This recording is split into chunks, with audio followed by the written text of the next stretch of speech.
Hi, everybody. I'm Joe Oriemo for YesNetwork.com, and we're catching up with John Flaherty. And John, Yankees a quarter of the way through the season, still under 500. Should Yankee fans be worried? Well, I think it's too early for Yankee fans to be worried. I think concern would probably be a good word. The first thing I'd like to see is the rotation get straightened out. I think the Yankees are not going to go on a winning streak until they get their five in the rotation, throwing the ball well all at the same time. Andy Pettitte has struggled recently. Chien-Ming Wang. Mike Mussina had a rough one last night. But for me, it's Darryl Rasner and Ian Kennedy. If you can get those two guys straightened out, and with the track record of the veteran pitchers, you feel good about your rotation. But I don't see a winning streak coming until that happens. Ian Kennedy, he said that he felt a lot better last time around than he did when he was first here with the big club.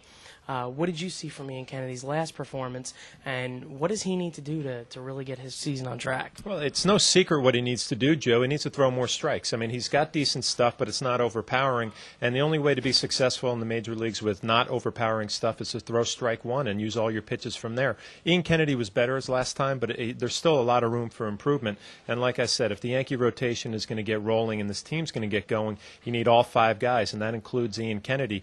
At this time of the year, there's not a whole lot of time to be patient with the young pitchers, so it's time for him to start going out there and get better. All right. Well, another part of the team that's been really struggling is the offense. Very anemic, averaging a little over 2 runs a game over the last dozen games.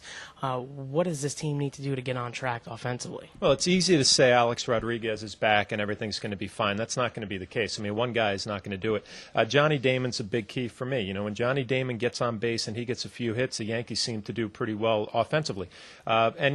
With Alex coming back, Derek Jeter, Johnny Damon, they're going to see a lot better pitches now to hit. So I expect those two guys really to be on base a lot. And when you struggle with runners in scoring position and you don't have a lot of opportunities, that's when you put pressure on yourself as a hitter. If Johnny Damon and Derek Jeter can get on base, there'll be plenty of opportunities throughout the ball game. Hitters will start relaxing, and you'll see those numbers improve. Coming from a former catcher as yourself, how important is Posada to this team, and is a lot of the struggles because Posada's not in this lineup right now? Well, it's easy to see what they miss. I mean, the batting average, the power, the offensive production, but I think the things that fans don't see is the intensity in the clubhouse, the intensity that he brings during a ball game, and the sense of urgency that every game is important, that you have to go out there and win. And I think that's what the Yankees are missing right now. Derek Jeter is the captain of this team. Jorge Posada is more the vocal leader, the intense leader. And, I just talked to him today. He's feeling pretty good. He's probably a couple of weeks away, but his shoulder feels pretty good.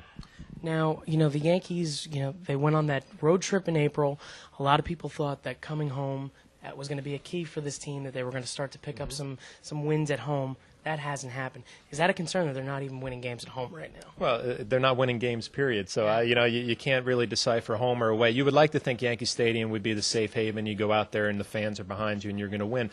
But right now they're just not firing on all cylinders, not hitting with runners in scoring position. The defense has been shaky, and the rotation has not been very good. Good news. The bullpen has been very, very solid. I think Jabba and Mariano at the back have been outstanding. Kyle Farnsworth has been better. He didn't have a good game against the Mets. But I think you feel good about the bullpen. You get the rotation straightened out, everything should fall into place.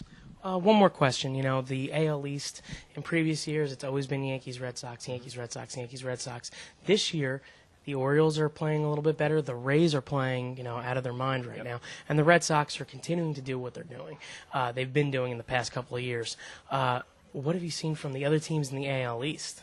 Well, first of all, they're doing it with a nice mix of veteran players mixed in with some young talent. Baltimore, the lineup, you have veteran, rookie. It's a nice mix.